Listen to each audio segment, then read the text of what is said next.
settlement cities, or it's to do with Pithom and Ramses were not only store, they were actually the main bureaucratical and management of Egypt. They were particularly beautiful in their architecture. Almost So like model cities, yeah. yeah, sort of. This is so it actually has to do with what actually the Egyptian wanted to build is what we would like to, when we would say this is the center of a culture where it's sort of settled all its achievement, its richness, and its its art and its science, and it wants to actually sort of express it. So actually, this part in us, the Egyptian part in us, tries to build that kind of reality, and we enslave everything that is important in order to achieve it. So for Israel, or not for Israel, I mean for everything that is real, okay, meaning the spirit, it was actually something that impoverished and put on. It actually was a torment. A torment if you have the perception, because if you don't have the perception and you are fully admiring the achievement of that culture of Rome of the day, yeah, which can be New York or Beijing, it doesn't matter. It's the Rome of the day. It's Pithom and Ramses. Okay, I mean it's the peak of that, of the way this culture is now, with a perception of Pesach, is actually is using, um, embezzling everything that is important and good in humanity in order to actually maximize its authority and its rule. So it did not change from ancient Egypt to today. And this is this is why it is said that no one was able to escape Egypt. It's very difficult to escape, even in ourselves, to escape the need of what was dictated in us as a necessity. A necessity of we will call a well-being, or a life worth living. In opposite terms to the spirit. So if there is an awakening of the spirit, it will definitely use that. So the recognition or awakening to the torment of the spirit, it's a very particular awakening of consciousness. It's not automatic. So actually it suggests that Egypt was designed in order to awaken this. Because it is the answer of God to Abraham.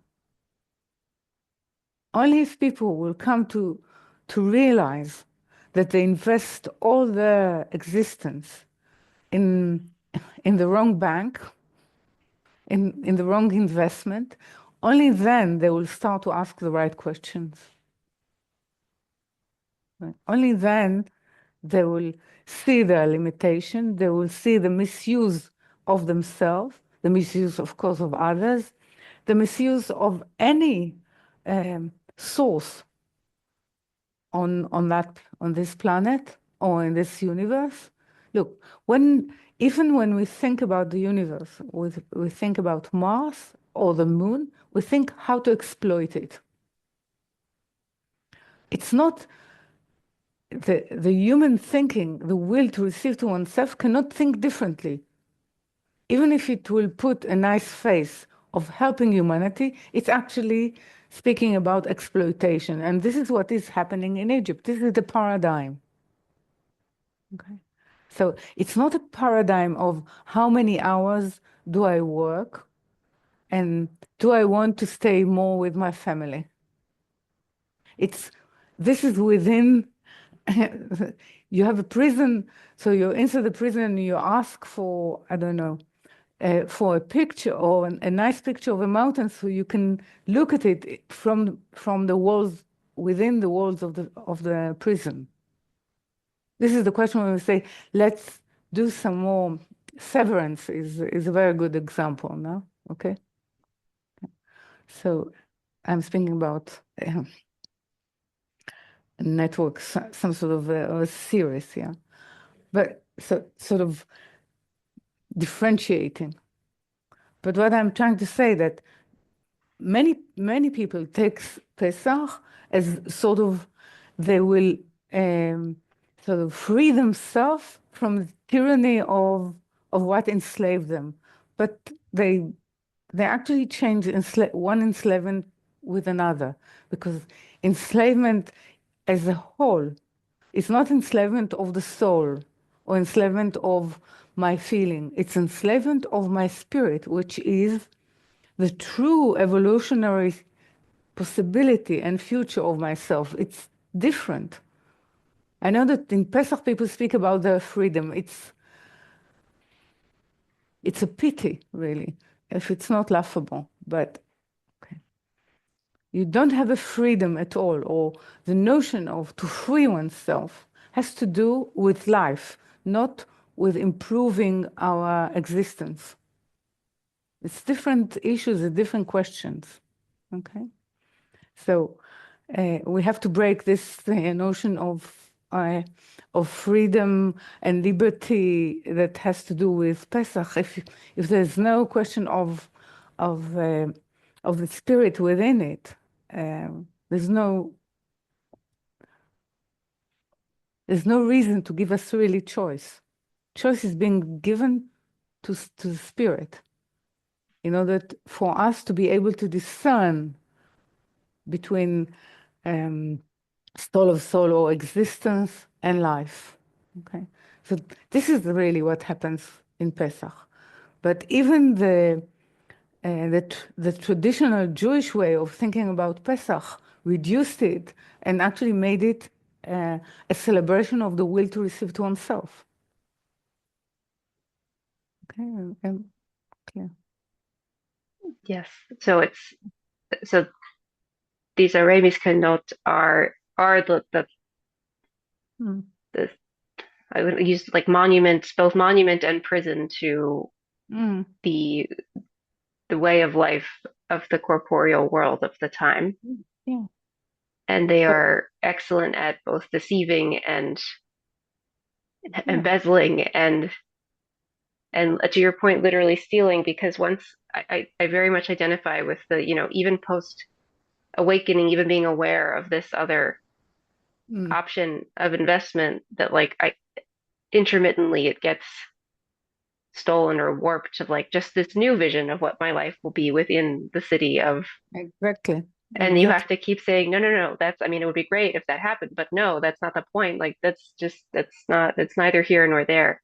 This is why Pesach is not celebrated once, but every year, because you have to renew it.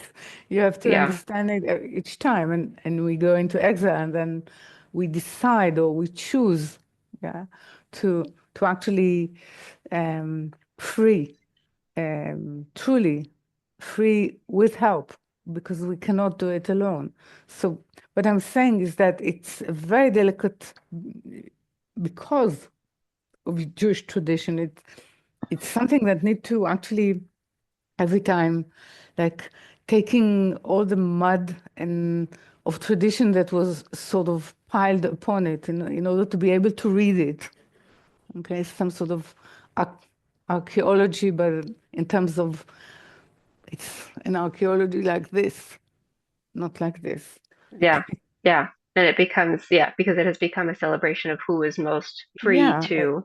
exploit their selves. Yeah, and speaking about, it's more, it's is as though Judaism adopted the language of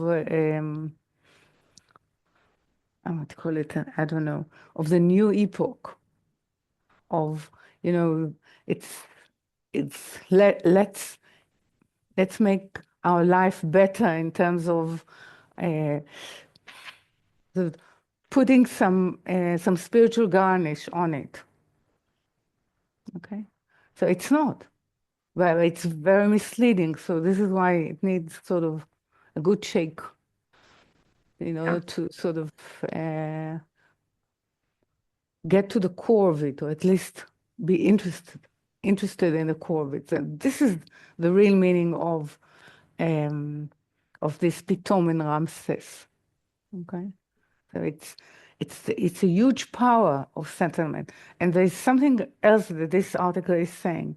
There is nothing against the development of the will to receive to oneself. It's necessary, but we cannot give it the development of it should be a better base for transforming, for transformation, not an authority, not to give it an authority over evolution.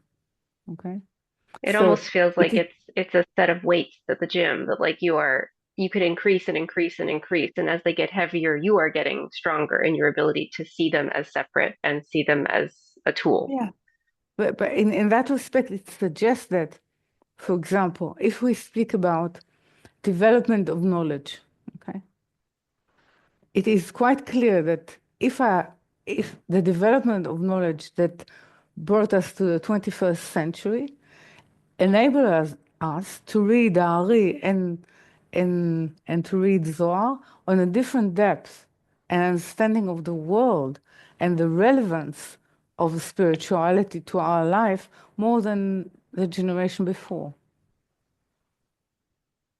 Yeah. So it moves together. This is why there's need to be exile, need to be a development of the will to receive to oneself in terms of perception. Even in terms, it grows in terms of desire, it wants more. Because it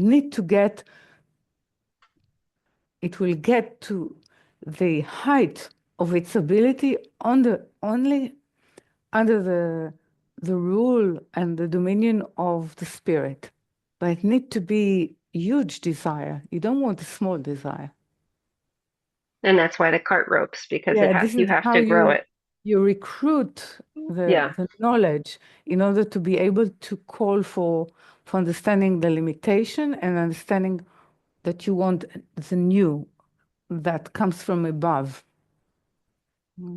Which always show you the first thing that the extended light acts upon us is to show us our limitation. The first revelation is so it creates in us the need, even a bigger need that we had before.